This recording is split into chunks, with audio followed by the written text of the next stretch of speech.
Brethren, in the book of 1 Corinthians, chapter 13, commonly called the love chapter, the Apostle Paul goes through and he talks about love. He talks about the fact that the motive we have for whatever we do is extremely important. You know, it's important to do the right thing, but God insists that we not only do the right thing, we do the right thing for the right reason. Paul explains, let's notice down in verse 11, he says, "When I was a child, I spoke as a child, I understood as a child, I thought as a child. But when I became a man, I put away childish things." So he's talking about maturing, growing up. And he says, now we see through a glass darkly. The things that we perceive, the things that we understand about God and about His ultimate plan and purpose. God reveals in His Word many, many things. And yet, our perception is limited because we are limited. How do you explain something to someone that it's beyond their level of experience? There are things that God can explain to us in the Scriptures, and you and I can't fully grasp, we can't fully understand that because we have never seen the Spirit realm. So Paul says, we see through a glass darkly, sort of like looking through a smoky glass. But then we will see face to face. Now I know in part, but then I shall know even as also I am known. We will know God as fully as God knows us. Today we know in part. And then Paul states in verse 13, now abides, now remains, now continues faith, hope, and love. These three. But the greatest of these is love. Now, Paul addresses three things here. Faith, hope, and love. And in the course of the next three sermons, I want to focus our attention on these things as a prelude, a springboard to going on to spiritual gifts and to understanding the things that God would have us do, the things that we need to be considering and focusing on in these end times. Now he talks about faith, hope, and love. These three. It is important that we understand more fully each of these and how they relate to us, how they relate to our lives. Now, we've all heard sermons on faith. And there can be, certainly, there's no subject that's any more fundamental because that involves the basis of our relationship with God. We're told in Hebrews 11 that faith is the substance of things hoped for, the evidence of things not seen. For by it, by faith, the elders obtained a good report. Through faith, we understand that the worlds were framed by the Word of God. Things which are seen were not made of things which do appear. You know, God didn't have to. If we get ready to build something, you've got to go get lumber, or you've got to go get brick, or you've got to get something. You've got to get substances that already exist. You've got to get things that are already there, and you take them and you try to put them together and make something out of it. When God framed the world, when God made the universe, He didn't have to look around for something that somebody else already had. He didn't have to go down to the building supply store and get something. God created everything. Matter was brought into existence by God. We understand that through faith. We read here in Hebrews 11 verse 4 about Abel and his response to God in faith. And we read of Enoch who walked with God. In verse 6, but without faith it is impossible to please Him. For he that comes to God must believe that He is, and that He's the rewarder of them that diligently seek Him. Now here is a very fundamental key that we have to understand that represents a starting point in terms of our relationship with God. Without faith it is impossible to please God. It's impossible to please God without faith. Faith involves trusting God. Let's face it, brethren, you and I have to trust in order to follow. You going to follow somebody you don't trust? Not very far. If you don't have confidence, you don't follow. You don't trust. Without faith it's impossible to please. He that comes to God must believe that He is, and that He's a rewarder of them that diligently seek. See, those are the components. To believe that God is, to understand that there really is a real, living Creator God. Now, brethren, when we realize that, when God is real to us, then it impacts the way we live our lives and everything we do. Because we're aware that we're living our life before God, that there is a living God, and He is a rewarder of those that diligently seek Him. Not those that just sort of half-heartedly, ho-hum, don't have anything better to do. But it involves a diligent seeking. That God is real to us. And that we are diligently, with our whole heart, seeking Him. Seeking to walk with Him, seeking to please Him, seeking to follow Him. Faith involves trusting God. Now we're going to come back a little later and we're going to see some of the things that contribute to building faith. But I'd like for us to look at some examples to begin with. Look at some examples in the Old Testament. Because, you know, we all get the idea sometimes that if we could just see more miracles, we would have more faith. Right? Ever thought that? Oh, you know, if we could see more miracles, faith wouldn't be a problem. Well, it's not necessarily so. I don't know of any group of people that ever saw more miracles than ancient Israel during the 40 years in the wilderness. I don't know of any period of time when there were more dramatic miracles over a longer period of time consistently. You know, they had a miracle every day. They got up in the morning and there was breakfast. It was called manna. All they had to do was go out and gather. It was there every day. And you know, it lasted for 40 years. There was a day when it started, when the first manna came, and there was a day when it stopped, and no manna ever came again. We're told in the book of Psalms that man did eat angels' food. So if you want to know what angels' food is, it's not cake. It's manna. And so God sent manna. Man did eat angels' food, and you know what? A lot of them griped about it. They complained about it, which shows, you see, that people can find fault with anything. They found fault with God, and if you can find fault with God, well, obviously, you can find fault with anything or anyone because God is perfect. You know, the religious leaders of His day found fault with Jesus Christ. He didn't do things the way they wanted Him to do. Ancient Israel saw tremendous miracles. God gushed water out of a rock in the desert so they had something to drink. A river just flowed out of a rock. Here was the rock, and Moses tapped it with his rod, and just a tremendous volume of water came streaming out. You understand that it was that. It wasn't, some of the skeptics trying to say, well, it just was sort of these little drops of water that began to form, and it was this natural thing. You had 600,000 men, besides women and children, plus the flocks.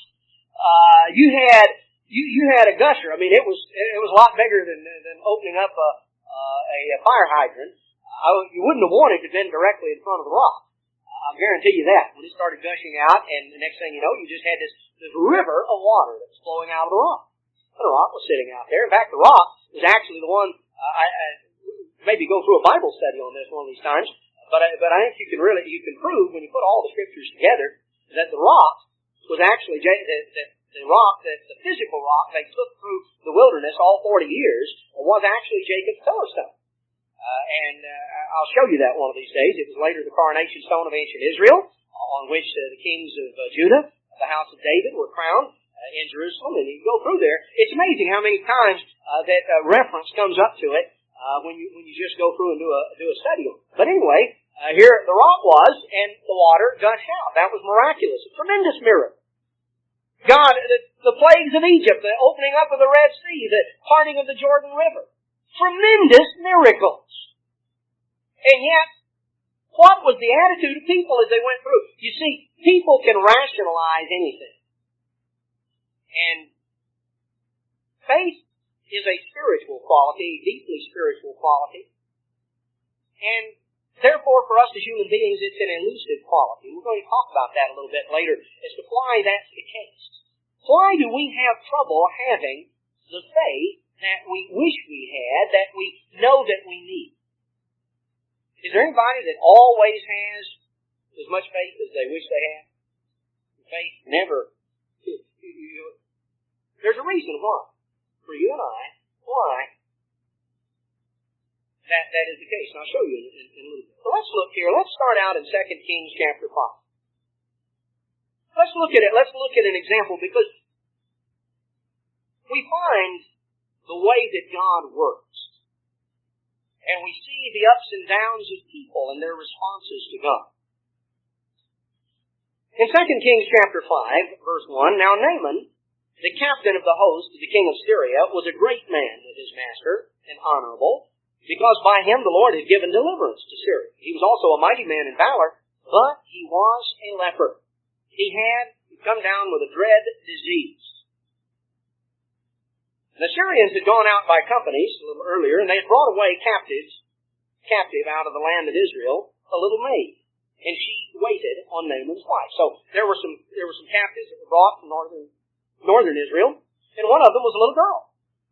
Perhaps refers to her as a little maid, perhaps maybe 12, 13 years old, just a little child, and there were undoubtedly others brought away. Now you look at that, and here's the lesson to learn to begin with, is that God can work through what may seem to be disastrous circumstances.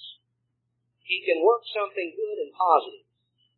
You know, we look at it, and we look at it from one angle. Now, undoubtedly, those who were taken captive and their friends and their relatives thought, this is horrible. This is terrible. You know, this invasion has taken place, and there have been people that have been taken off as captives.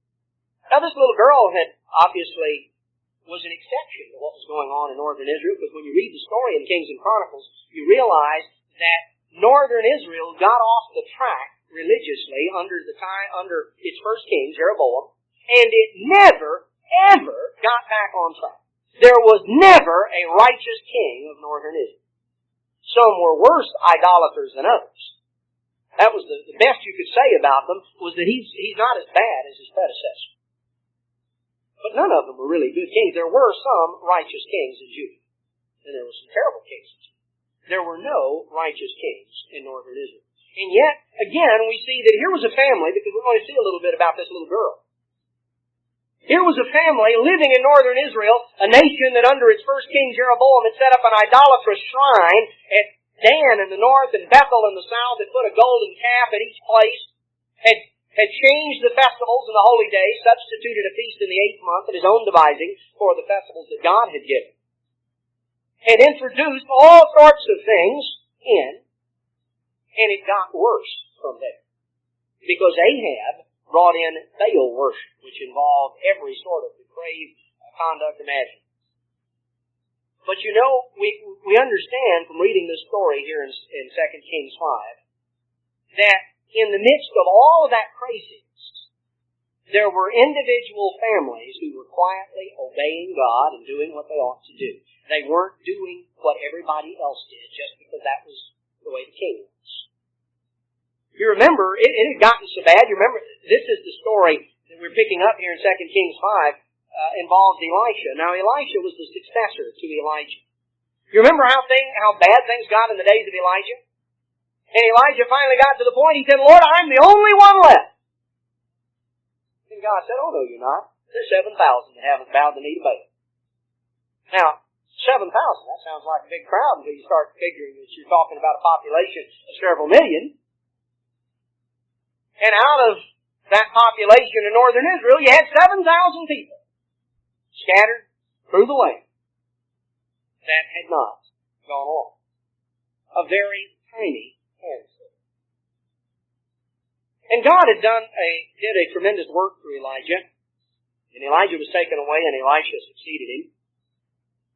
And yet, for all of the tremendous things that were done, we find that the nation as a whole never turned to God, even though tremendous miracles were done. You remember the story of Elijah calling down fire from heaven and consuming the sacrifice in front of all of the people. The priests of Baal had been hopping and jumping and falling over backwards and doing whatever they were doing, trying to sort of work something up. And they were jumping and cutting themselves and really getting carried away, and nothing came. But Elijah called upon the God of Israel, the true God. And God worked a tremendous miracle. Well, anyway, let's pick up the story here. This little girl was taken as a personal maid to Naaman's wife. And she said unto her mistress, verse 3, Would God, my Lord, were with the prophet that's in Samaria, for he would recover him of his leprosy. Now here is a simple, childlike faith. There's quite a contrast between this little girl and the king we're going to read about here. This little girl, she came and she was here, and evidently her mistress treated her kindly, and she was working there in the household, and she felt compassion for Naaman. Now here was Naaman. He was the captain of the Syrian army. The Syrians are the ones who had invaded and taken her and some of the other Israelites into captivity. Did she have an attitude of hatred and vindictiveness? No. She was there and trying to be diligent and do a good job, and she felt compassion for Naaman because he had this disease and it was getting worse. And she felt sorry, and she told her mistress, she said, I just wish that my Lord, Naaman, I wish he were with the prophet that we have back home. Because he'd recover from the leprosy. There's a prophet of God back there.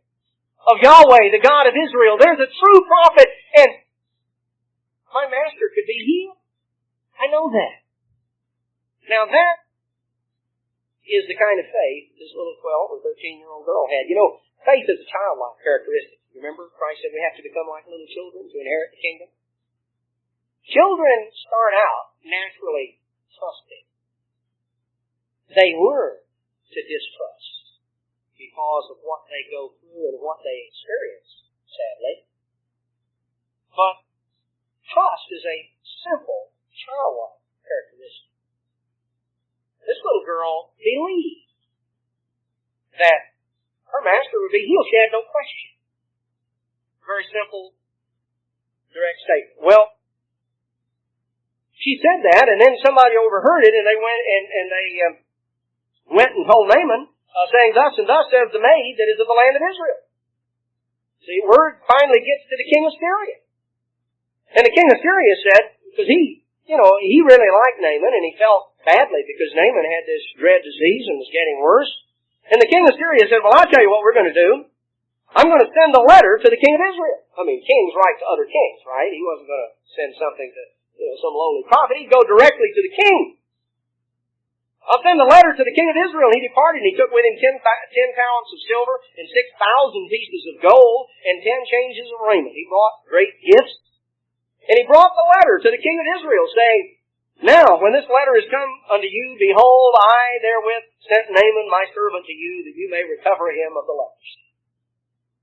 The king of Syria naturally assumed that if there was a prophet of such note and renown in Israel, that he could effect a tremendous healing such as that obviously the king of Israel knew all about.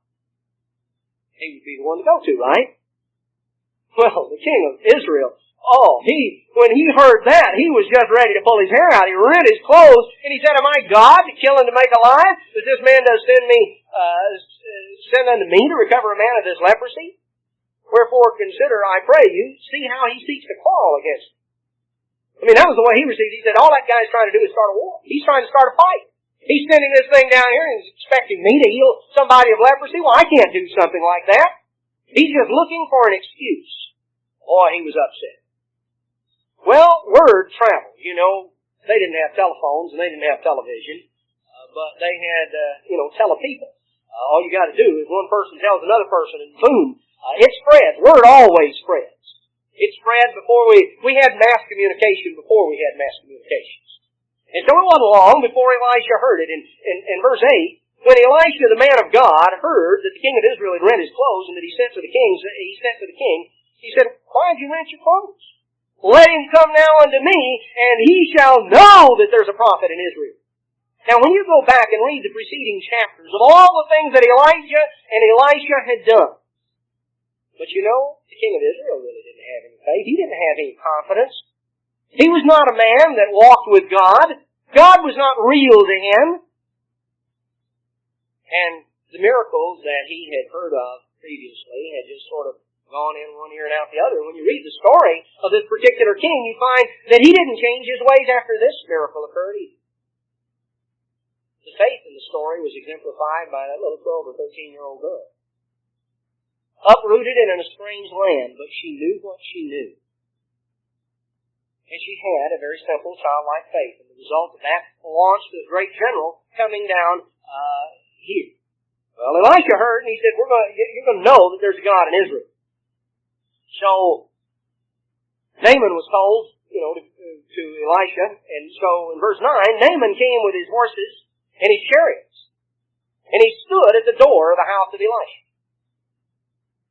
And Elisha sent a messenger unto him, saying, Go and wash in the Jordan 7 times, and your flesh shall come unto you, and you shall be clean.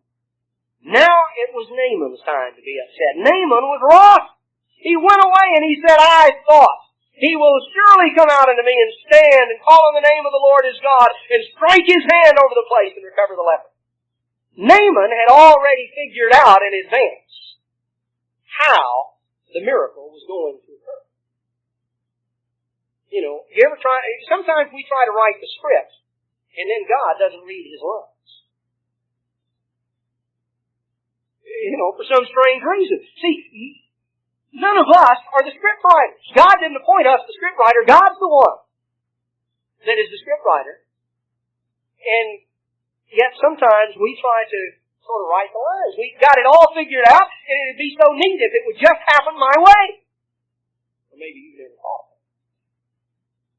Well, Naaman did. And see, Naaman came up. He was an important man, remember? He was the general over all the Syrian army, right under the king. He was an important man. And he came up and, there was quite a bit of show. They brought all this money, all these presents. He had all these soldiers with him, these horses, and he was in his chariot. It was a great, impressive show. And he expected that Elisha was going to come out and put on a show sort of befitting his station, right? Something really impressive was going to happen. Elisha didn't even come out. Elisha never even came out the door. He sent his servant out there and he said, tell him to go wash in the Jordan River. Boy, was Naaman let down. That was not what he was expecting. Made him mad. The very idea of this guy just sending somebody out to tell me to go take a bath in that old dirty river. See, that's what he said. He had it all figured out as to how he thought it was going to happen, and it didn't happen that way. Notice what he said in verse 12. He said, Are not Abana and Pharpar rivers of Damascus? And they're better than all the waters of Israel. Why can't I wash in them and be clean? He turned and he went away in a rage. He was furious. Probably felt like he had really been made to look foolish in front of all these soldiers he'd brought down there. And then he had a servant that came near and spoke unto him and said, My father, if the prophet had asked you to do some great thing, wouldn't you have done it? If he had said, in order to be healed, you need to go and climb barefooted up this tall mountain. You need to go and, swim the deepest river and climb the tallest mountain. If he'd asked you to do some great, impressive feat, you'd have done it. See, that would have sort of fit in with his idea of something big and dramatic. He said, if he'd bid you to do some great thing, wouldn't you have done it? How much rather then when he said, wash and be clean? He said, all he asked you to do was something pretty simple. If he'd asked you to do something hard, I know you'd have done that. What do you stand to lose? So, verse 14, he went down and he dipped himself 7 times in Jordan, according to the saying of the man of God, and his flesh came again like unto the flesh of a little child, and he was clean. All of us, you talk about the fountain of youth. He found it. Not only did the leprosy disappear, so did the wrinkles. It was, God can make things that, so here he came up, see. Now, you know what? What I get out of this is that the healing didn't start until after he'd come up the 7th time. See, in other words, if he had stopped it once or 3 times or 5 times, he wouldn't have been partially healed. He had to act in faith. He had to do this. Now, you talk about feeling foolish. He had already felt foolish. He dips in the Jordan River 7 times and nothing happens, and he's really going to feel embarrassed in front of all these soldier standing there watching. So he dipped down once, came up, still was weapons. He dipped down a second time, third time. Finally, when he came up the seventh time, all of a sudden, the skin this miracle took place right before his eyes. And his skin totally changed, and the disease disappeared. It was like fresh skin, like the skin of a little child. Well, needless to say, verse 15, he returned to the man of God, he and all his company, and they came and stood before him, and he said, Behold, now I know there is no God in all the earth but in Israel. Now therefore I pray you, take a blessing of your servant. And he said, As the Lord lives, before whom I stand, I will receive none. He urged him to take it, but he refused. God's truth is not for sale. God's miracles are not for sale. Now, Naaman meant well. He wanted he wanted to give him a present, but Elisha wanted him to understand, as true ministers of God certainly do, that Elisha was not in it for the money. You don't merchandise the power of God. Some of these radio and television preachers, they ought to read this and shake when they think about some of the things they offer on television, telling people, if you want to receive a miracle, send in, all this money. I don't watch them, but occasionally I've come across some of them, and you hear these things from time to time. Incredible. They ought to read this story. And if God were real, too, it would scare them to death to do something like this. Because let's go on through the rest of the story. See, Elisha turned it down. And Naaman said, Well, shall there not then, I pray you, let me take some earth back from here. We're going to load down 2 mules with some earth. For your servant will henceforth offer neither burnt offering or sacrifice unto any other gods, but unto the eternal. So I want some of the land of Israel to take back to Syria with me, to build an altar there on the land of Israel. That was his idea. Then, verse 18, notice, he was already beginning to reason a little bit. He said, Now, I'm not gonna offer or pray to any other god. Now, there's one thing I hope God will pardon me for. When my master goes into the house of Rimmon to worship, he leans on my hand, and I bow myself in the house of Rimmon. And when I bow myself in the house of Rimmon, I hope the Lord will pardon me for this. I have to sort of go in. So he was already, you see, things were he was looking for a little bit of loopholes here and there. But he told him, Go in peace. So he departed from him a little ways. Went on down the road. Now, there's no indication, if you read on through the story, the man, Naaman, undoubtedly was sincere, and we're told he was an honorable man. There's no indication in the Scripture that he was converted and his whole way of life changed, but undoubtedly made certain changes. He was deeply impressed with God, and that the true God was the God of Israel. Well, he went a little ways down the road. In verse 20, Gehazi, the servant of Elisha, the man of God, said, My master has spared Naaman the Syrian in not receiving at his hand that which he brought. But I think I'm going to run after him and take somewhat of it.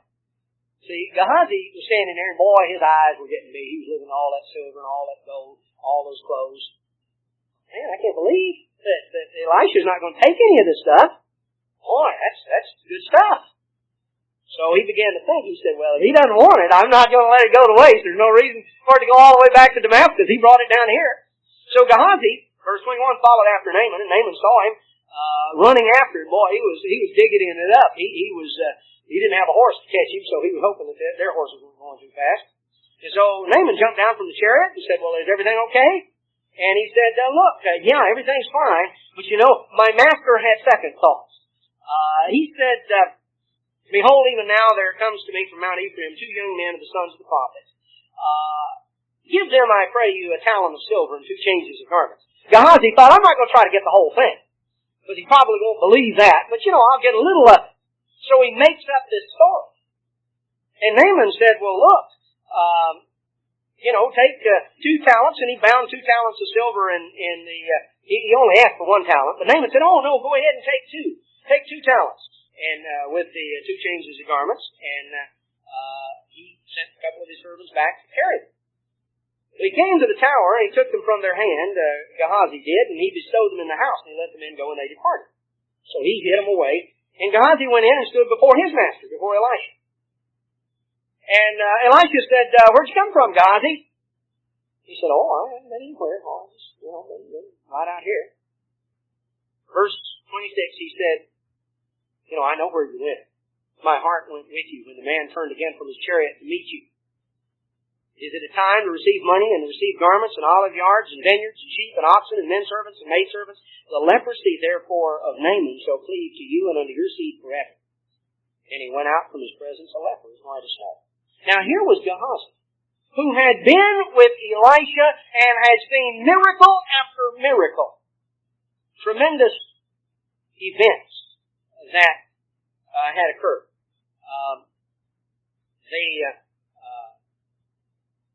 He had seen, if you go back to chapter 4, Gehazi had seen the healing of this older couple that had not been able to have children.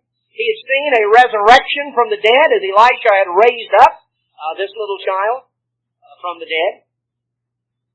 He had seen tremendous events. And there were all sorts of things that had occurred. And in spite of all the things that he had seen, God wasn't really real to him. He'd just seen this tremendous miracle of Naaman being healed. And yet if God had really been real to him, why did he think he could sneak off with a couple of talents of silver and a couple of changes of clothes? What a thing to sell himself for. And yet he did. Well, we could go on here with the account of Elijah and Elisha. But let's go elsewhere in the Scriptures and let's notice a couple of other examples. The absence or lack of faith about the positive things concerning faith. Now in 2 Chronicles chapter 14, we pick up the story of King Asa. Asa was the grandson of King Rehoboam. In other words, the great-grandson of King Solomon. And he became king just a matter of a relatively short time after Solomon had died. Rehoboam had reigned for a number of years, a little over 20 years, and then his son Abijah had been king for just a short time, several years, and then we find that Asa comes to power as king. Now Asa was the first good king that Judah had had in a period of time. In 2 Chronicles 14, when Abijah died, Asa reigned in his stead, and in his days the land was quiet 10 years. Verse 2, Asa did that which was good and right in the eyes of the Lord his God. He took away the altars of the strange gods and the high places. He broke down the images and cut down the groves, and commanded Judah to seek the eternal God of their fathers, and to do the law and the commandment. He took away out of all the cities of Judah the high places and the images, and the kingdom was quiet before. He built fenced cities, and the land had rest. There was no war, because the Lord had given him rest. Here he started out good. He was trying to obey God, to serve God, and things went well. The land was quiet and peaceful. And we find in verse 9, after these 10 years had gone by, there came a vast army. There came against them Zerah the Ethiopian, with a host of 1,000,000 men. The largest army ever put together up until that time. This tremendous empire that Zerah ruled, which included Egypt and the modern nations of Egypt, the Sudan, Ethiopia, going on down into East Africa, going across the Red Sea into what would be the modern portions of Arabia, Yemen, and Aden. It was a vast trading empire that actually extended across the Indian Ocean to India, where some of the similar peoples had settled. The Indian branch of Cush, the Indian Cushites, as opposed to the Western Cushites who settled in Ethiopia.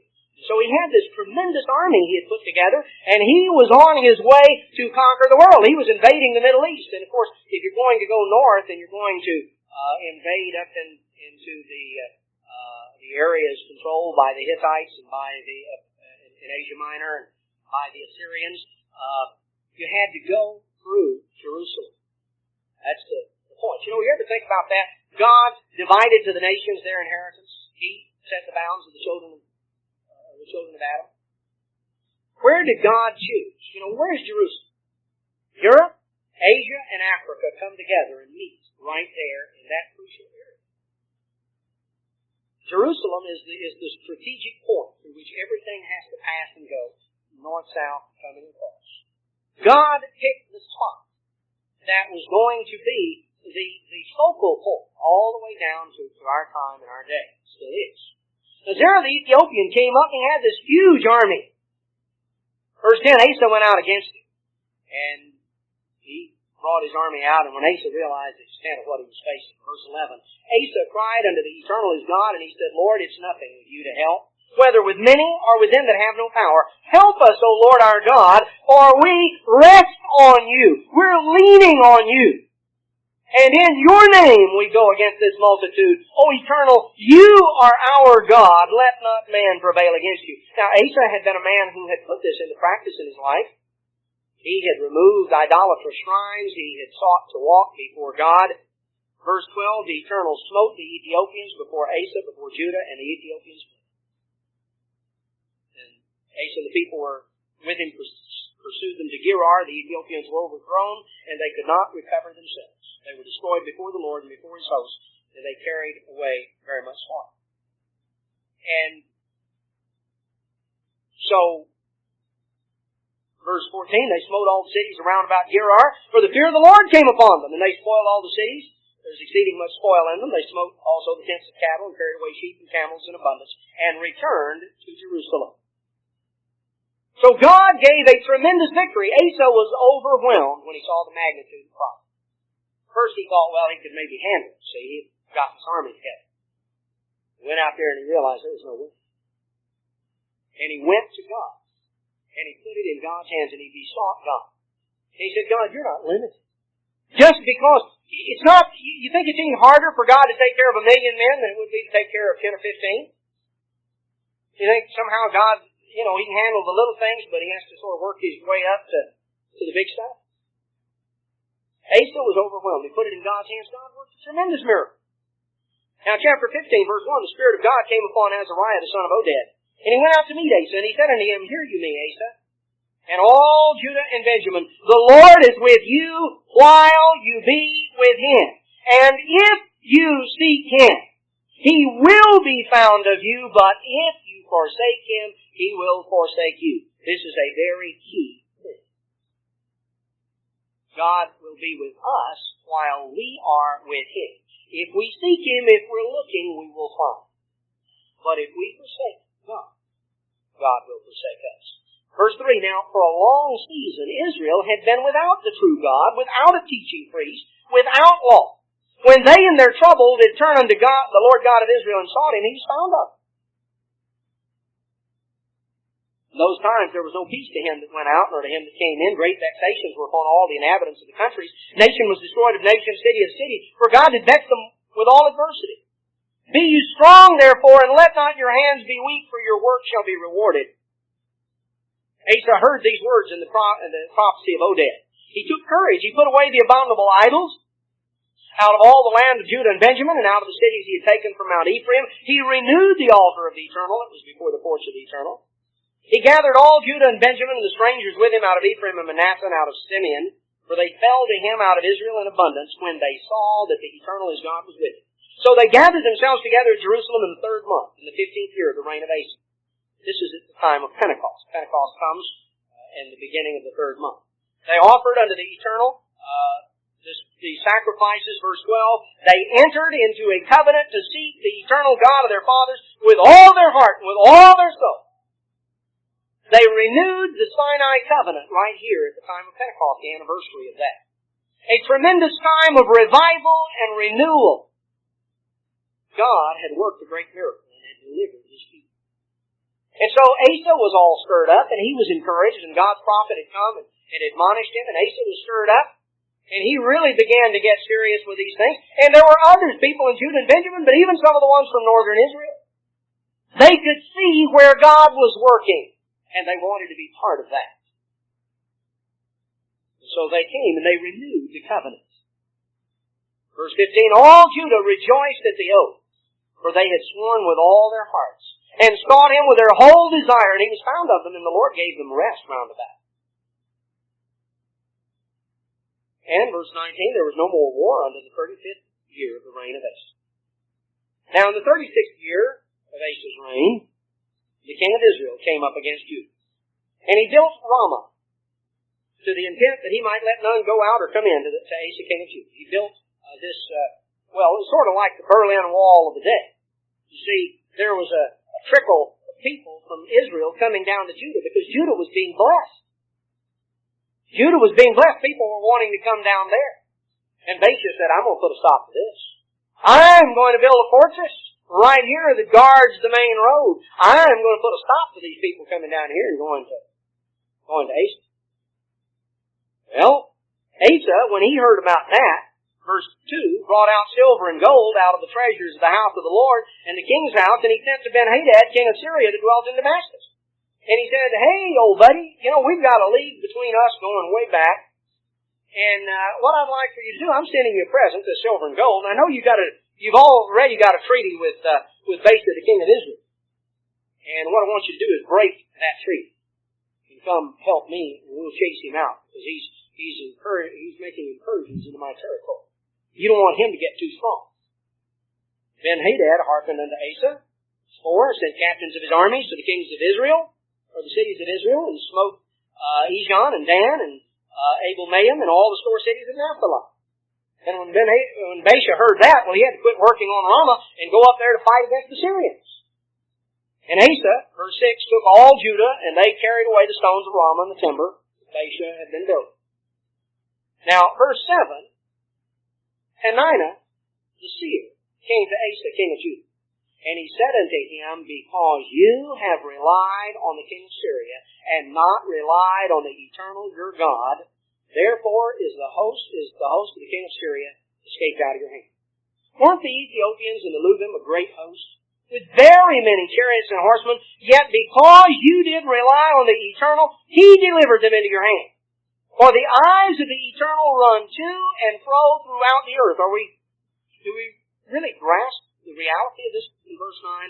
The eyes of the eternal run to and fro throughout the whole earth to show himself strong in the behalf of them whose heart is perfect toward him. Herein have you done foolishly. From now on you're going to have wars.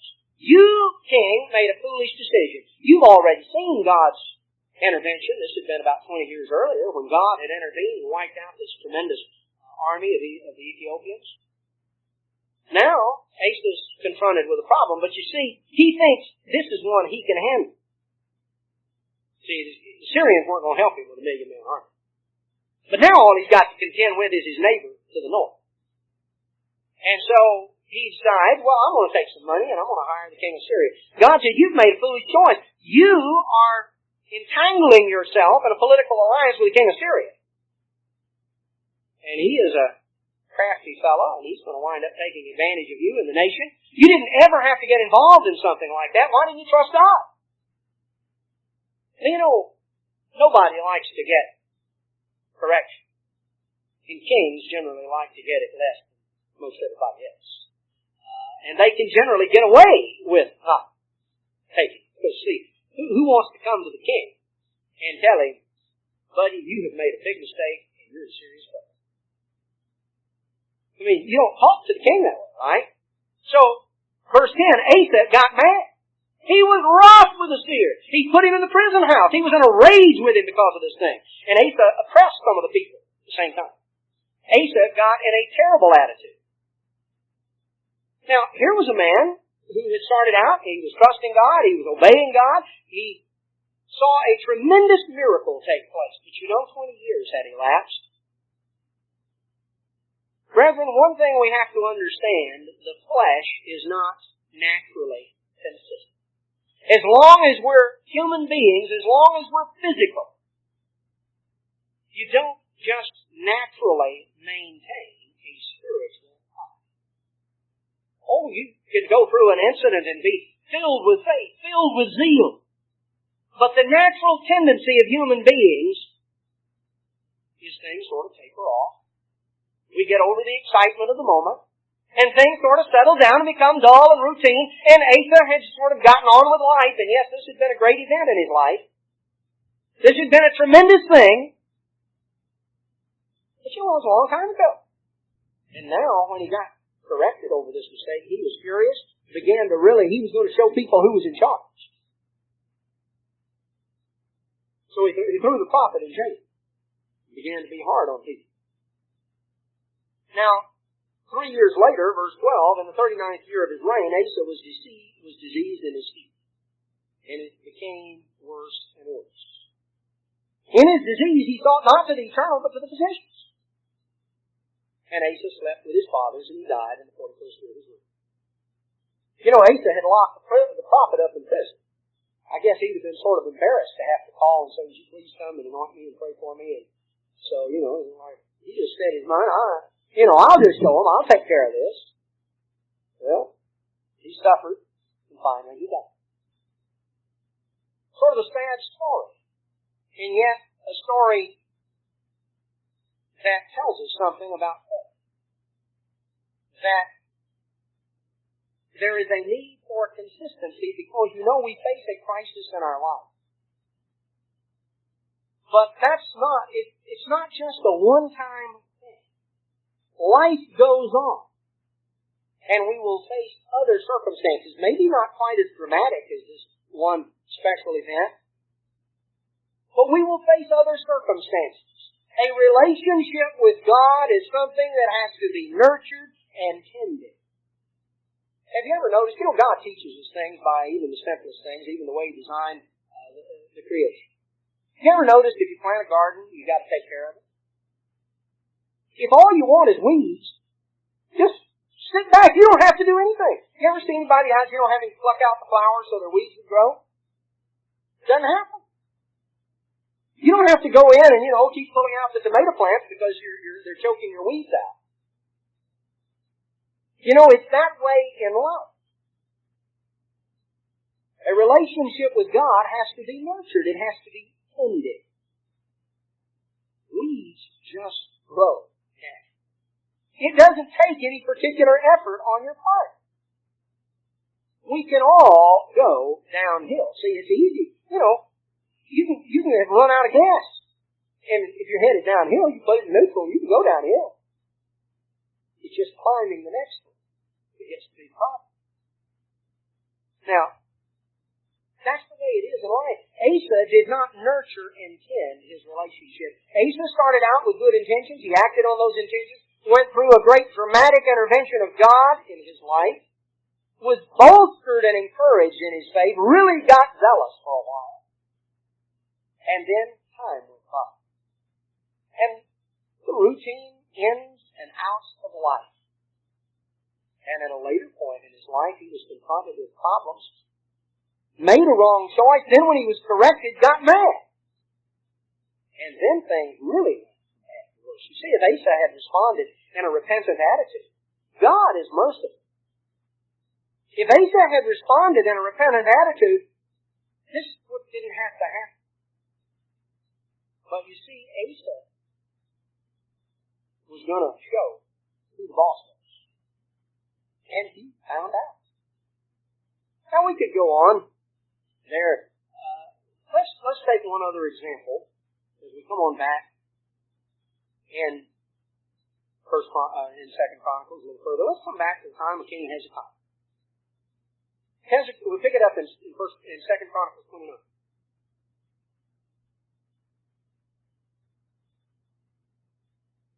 Hezekiah began to reign when he was 25 years old, and he reigned 29 years in Jerusalem. Verse 2, he did that which was right in the sight of the Lord, according to all that David his father had done. In the first year of his reign, in the first month, he opened the house of the Lord and repaired it. You see, his father and his grandfather had been seriously off track. His grandfather, or his father rather, King Ahaz, had been a terrible king. And had actually put up idolatrous altars, had put an idolatrous altar in the temple of God. Things had fallen into disrepair. Now, Hezekiah was zealous. I mean, this was the first thing he did. The first month, in the first year of his reign, he began to get serious. Verse 4, he brought in the priests and the Levites, gathered them together in the east street, told them to prepare themselves and to carry the filthiness out of the temple, clean it up.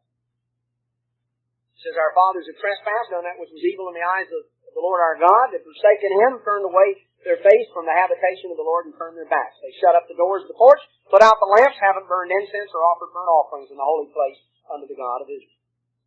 So things had really seriously gotten off the track. They just closed the place down. So Hezekiah said, wherefore the wrath of the Lord was upon Judah and Israel. And we've had nothing but trouble because we've been away from God.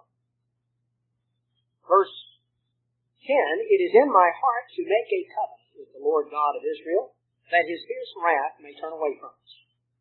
So he says, don't be negligent. The Lord has chosen you to stand before Him and to serve Him. You should minister unto Him and burn incense. So they began to get things cleaned up and to carry all this trash and uncleanness out of the temple, as it describes on here. And verse 17, they began on the first day of the first month to sanctify, and on the 8th day of the month they came to the porch, and they sanctified the house of the Lord in 8 days, and in the 16th day of the first month they made an end. So they had this rededication of the temple, and that was described. And Hezekiah, in chapter 30, verse 1, sent unto all Israel and Judah. He wrote letters also to Ephraim and Manasseh, who were under a different king. You see, they were up in northern Israel. And Hezekiah writes letters out not only to Judah, where he ruled, but he sent them up to northern Israel. And he said, repent, come to Jerusalem and renew your relationship with God. They had made a decision, king after counsel and advice, had made a decision to observe the second Passover that year. The reason they did was because as hard as the priests could work, they could not prepare the temple in time for the first Passover. So they didn't even get things finished until the 16th day of the first month. The Passover was done on the 14th. Now God had made provision in the law back in Numbers 10 about a second Passover. And this is a very unusual event where the whole nation kept the second Passover, but they hadn't kept anything at all for quite a while. And so Hezekiah realized, he said, well, we're going to have to follow that provision this time.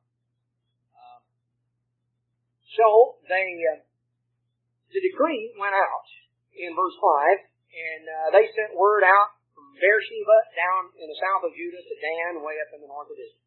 Told everybody to come keep the Passover unto the eternal God of Israel at Jerusalem. For they had not done it of a long time in such sort as it was. So they went out, the letters went out throughout all Israel and Judah, according to the commandment of the king, saying, you children of Israel, turn again to the Lord God of Abraham, Isaac, and Israel, and He will return to the remnant of you that are escaped out of the hands of the kings of Assyria. The Assyrians were in the process of deporting the northern Israelites at this time. This is the time of the Assyrian invasion of northern Israel. So a last warning message went out to northern Israel before the final captivity. The final opportunity that the people of Israel had to repent before going into Assyrian captivity. Brethren, never forget that when God intervenes, when He sends His wrath, He always precedes it with a warning. To know about that warning. To know about that warning and to have an opportunity to give it and to refuse to do so is a Christian. Here we find an example of Hezekiah who God was using to do the work at that time. At every crucial point in the history of mankind, God has always raised up a servant to do His work and to give His warning and His witness. Noah preached for 120 years in his day. Built a boat. People didn't listen. If you'd been Noah, would you have gotten discouraged and said, well, I've been preaching all these years and I don't see many converts. I think I'm just going to hold this thing up and go to the house. Noah walked with God. God was real to Noah. You think, most of us have taken a certain amount of sarcasm and ridicule from time to time about our beliefs and things we do and don't do. Do you think maybe Noah got a little bit of that? Here's old Nutty Noah building a boat out in the middle of the cornfield. Well, everybody knows it'll never rain enough to float that thing. Why, he'd have to take that thing to the ocean. People lived and died in the shadow of the ark as they saw it take shape over a period of 120 years. It just became a part of the landscape. People talk about, yeah, that old crackpot over there, he thinks the world's going to come to an end. It's going to rain. 40, it's going to rain, it's going to destroy everything with water. Can you imagine anything that nutty? He's building that boat. He thinks that's the way he's going to escape. Boy, you talk about crazy. Well, the time came. When God's time came, Noah and his family entered into the boat, and God sealed the door of the boat. And you know what? It still didn't rain for another week. So Noah had his faith tried for 120 years, finally got in the boat. God sealed the door of the boat, not a cloud in the sky. You can go back and read the account. I won't turn back there now, but it went 7 days before the rain started. So, God has ways of trying our faith sometimes. But then when it rained, and it began to pour. And the time came when there were plenty of people who would have been happy to get on the boat. But you see, God had sealed the door. And that's one thing to always keep in mind, that there comes a point when God draws a line. Now, that's God's prerogative. And it's not for you and for me to draw the line and say, well, this fellow has this long and no longer. No, but there comes a time when circumstances are such that God draws the line. God gave people 120 years. Now they're going to have to learn a lesson in the heart. Well, anyway, here we find that Hezekiah was going out. He was sending messengers out. The truth was being proclaimed. And people had an opportunity of making a choice, of a final opportunity for revival before the Assyrian captivity. Now notice what happened. Verse 9, see, if you turn again unto the eternal, your brethren and your children shall find compassion before them that lead them captive, so that they will come again to this land. The Lord your God is gracious and merciful. He will not turn away his face if you return unto him. The post passed from city to city throughout the country of Ephraim and Manasseh, even unto Zebulun, and they laughed them to scorn and mocked them. That was the response that Hezekiah's messengers got. People said, that's crazy. We're not going down to Jerusalem to observe that old feast. They got liberated from that by Jeroboam, almost 200 years earlier. They didn't have to keep that old law. Jeroboam told them that. Jeroboam's son Nebat. So they made fun of Hezekiah's message. But there were a few. Verse 11, there were a few from Asher and Manasseh and Zebulun that humbled themselves and came to Jerusalem. You see, when you repent, you have to humble yourself. To admit you're wrong is a humbling experience. And also in Judah, the hand of God was to give them one heart to do the commandment of the king and of the princes by the word of the Lord. They were assembled at Jerusalem, much people, to keep the feast of unleavened bread in the second month, a very great congregation. So they killed the Passover on the 14th day of the second month, verse 15. And it goes on through the celebration of what they carried out. And all of this thing. It was a time of revival. And notice what we're told in verse 25. All the congregation of Judah, with the priests, the Levites, the congregation that came out of Israel, the strangers that came out of the land of Israel that dwelt in Judah, rejoiced. There was great joy in Jerusalem since the time of Solomon, the son of David, king of Israel. There was not the like in Jerusalem. It had been over 200 years since anything of this magnitude had occurred in Jerusalem. Now, there was a spiritual revival, and the result of that spiritual revival was they went out to finish the work, to do the work. Chapter 31, verse 1. Now, when all this was finished, all Israel that were present went out to the cities of Judah. They broke the images in pieces, cut down the groves, threw down the high places and the altars out of all Judah and Benjamin and Ephraim, also and Manasseh, until they had utterly destroyed them all. And so Hezekiah continued to get things lined out. Now we come on down, verse 20 here in chapter 31. Thus did Hezekiah throughout all Judah, wrought that which was good and right, and truth before the Lord his God, and in every work he began in the service of the house of God, and in the law and in the commandments to seek his God, he did it with all his heart and prospered. Hezekiah was a zealous man. Now, after these things, a number of years later, Sennacherib, king of Assyria, came and entered into Judah and encamped against the fenced cities and thought to win them for himself. Now, I'm going to tell you the story here in chapter 32 and the parallel account back in Kings because we're running short of time, and I want to show you something. Here was Hezekiah, a zealous man, a righteous man, a man who put his heart into obeying God, getting things on track. He had sent a message of warning to Assyria. Now, here we are 14 years later, or 13 years later, the 14th year of Hezekiah.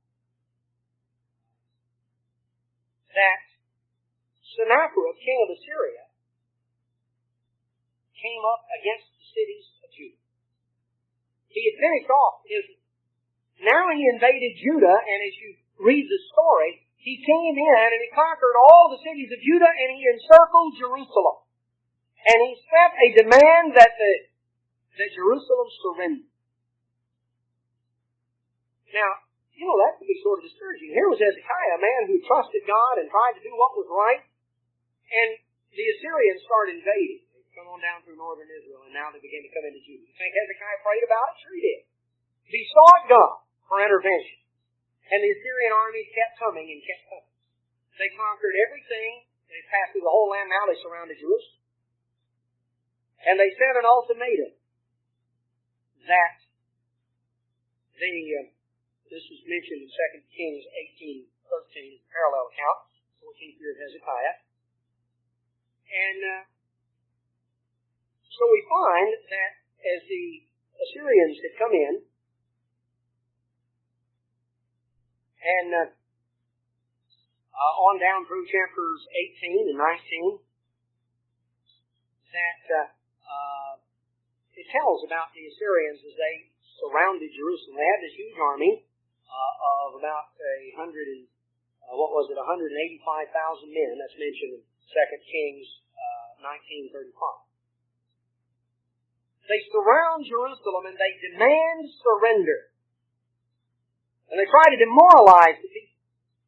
Hezekiah goes in and he takes the letter that they sent. He goes in and he spreads it out before God and cries out to God in prayer and beseeches God that he will intervene. And the army stays there around Jerusalem. 2 Kings 20 verse 1 tells us, and in those days was Hezekiah sick unto death. And the prophet Isaiah came to him and said, you better set your house in order because you're going to die and not live. Boom, boom, boom. The Assyrians come in, they capture all of Judah. Hezekiah is praying and asking God to please intervene, and they just keep coming. Now they surround Jerusalem and demand surrender, trying to starve them out. Hezekiah goes and beseeches God. Then a few days later he wakes up and he doesn't feel good. And he gets sicker and sicker, and then Isaiah comes in and says, Hezekiah, sorry to have to tell you this, you're going to die. Now, it seemed like that things couldn't go just a little wrong. Everything was happening at the same time. You ever been in an experience like that? It seems like everything, it's like your whole world is crashing in. And Hezekiah wasn't an evil king. He wasn't an idolater. He was a righteous man and a zealous man. And yet he found himself in a dilemma, and it seemed like over a period of months it was progressively getting worse, and the pressure was building incredibly. And now, on top of all the other concerns and worries he had, he finds out he's going to die. He's sick. And when you're sick, you just don't feel good. And when you don't feel good, it's hard to be positive in your mind. All these things. So this was on top of all the other problems he was facing. And so what did he do? Well, he did the same thing he'd done with the rest of his problems. 2 Kings 20 verse 2. He turned his face to the wall and he prayed unto the Lord, saying, I beseech you, O Eternal, remember now that I've walked before you in truth and with a purpose. He really went to God and just poured his heart out. And before Isaiah was gone out of the palace, God sent word to him and said, you go back and tell Hezekiah. Verse 5, thus says the eternal, the God of David, your father, I've seen your prayer, I've heard your prayer, I've seen your tears. Behold, I will heal you. And on the third day you shall go up into the house of the Lord. And I'll add unto your days 15 years, and I'll deliver you in this city out of the hand of the king of Assyria, and I'll defend this city for my own name's sake and for my servant David's sake. Hezekiah was healed, and God intervened. In fact, chapter 19, verse 35 tells us, it came to pass that night that the angel of the Lord went out, smote the camp of the Assyrians, 185,000. When they arose early in the morning, behold, they were all dead corpses. Now, the dead corpses didn't arise to find out they were dead. Everybody else got up and saw all these corpses. And Sennacherib, the king of Assyria, departed and went and returned and dwelt in Nineveh. You better believe he departed and went and returned. He probably did all three as quickly as he could. Can you imagine? Here's old Sennacherib. He's the king. See, and he's there. He's sleeping in his tent. He wakes up early in the morning, and his servant's supposed to be there. You know, put his robe on and his shoes and bring him his morning coffee. Well, they didn't drink coffee, but whatever he was drinking. And nobody was there. And he thought, probably thought to himself, that lazy so-and-so, he's out, no telling what he's doing. So he hollers for him. But it comes.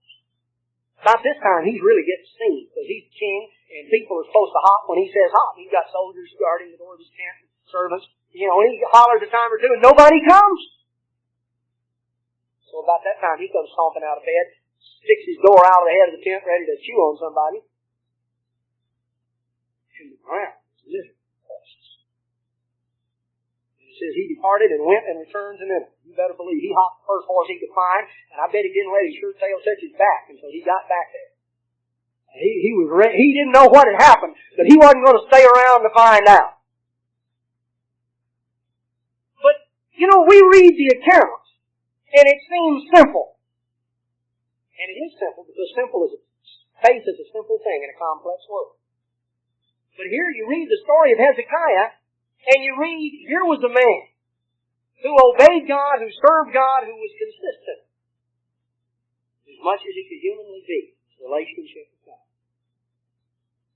And now, a number of years after he had started off his reign, he wound up in a serious dilemma. And for a period of time, things went from bad to worse. And he kept praying and kept beseeching God, and all things did were get worse. First, the enemy made incursions into his country. And they kept coming. And pretty soon they conquered everything, and they had the capital surrounded, and now they were ready to starve them out. And Hezekiah was going to God and all these things, and the whole city was getting stirred up. And then he gets sick on top of it all. Sometimes we find ourselves at a low point when it seems like things are just building and building. Now, God intervened and He solved the problem, but He did it in His time and His way. We find ourselves sometimes coming to a point where humanly we are faced with our total inadequacy. But brethren, it's out of our weakness that God's strength is made evident. When we think we've got it all under control, it's easy for us to sort of cruise along. What do we find here in terms of faith? We find that sometimes the same individual had faith at one point in his life and didn't in the other. We find that faith is coupled with obedience. We find that a relationship with God is something that has to be nurtured and tended because it will go to ruin, it will go to weed if we don't take care of it. Brethren, why you and I sometimes find that our trust wavers, our faith wavers. Faith really is anchored on trust and confidence in God. To know God is to trust Him. When our faith wavers, when we find it hard to trust, it's simply that we don't know God well enough. Jesus Christ never had His faith waver. No matter the circumstance. He had absolute confidence in the Father. Do you know why? Because he completely and totally knew the Father. To know God is to trust Him. The way to build faith is to build and nurture our relationship with God and to come to know Him. Because you see, God has all power. He has all wisdom and He has all love. God is love. Now, if someone has only some of those characteristics, somebody had plenty of power, but they didn't have much love and they didn't have much wisdom, you certainly couldn't trust them. What if they had a lot of love, but they didn't have much power? They didn't have much wisdom. Or what if they had a great deal of wisdom, but again, they didn't have much love, or they didn't have much power? You see, those characteristics, isolated, are one thing, but when they're all put together, God is the Creator God. He has all power. God is a God of wisdom. He has infinite knowledge and understanding. And God is love. The most basic, essential characteristic of the nature of God is love. We can have absolute confidence in a being that deeply loves us, has the wisdom to know what is best, and the power to bring it about. To know God is to trust Him. Without faith, it's impossible to please God. He that comes to God must believe that He is, and He's a rewarder of them that diligently seek Him. We can go through the Bible, and we could go through sermon after sermon on faith, and over a period of time we will. But brethren, it is essential at this point in our lives, in this point in the world in which we live, that we recognize the vital necessity of building and deepening and strengthening our relationship with God, of walking with Him in our daily life. We're surrounded by so much that makes it hard for us to trust. Trust and faith are simple, childlike characteristics. They came a lot easier to that little girl up in Syria. Came a lot easier to her than they did even to the servant of Elisha. A lot easier. Because she just had a simple childlike approach. She had the ability to trust. You and I have to go to God and ask Him to help us build that ability to trust Him. To put our life in His hands and to walk with Him in confidence.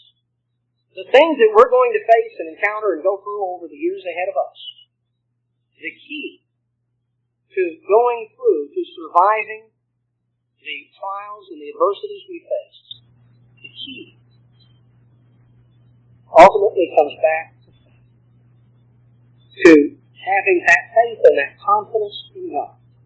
As we come to know God more fully, we will come to trust Him more completely and to be able to walk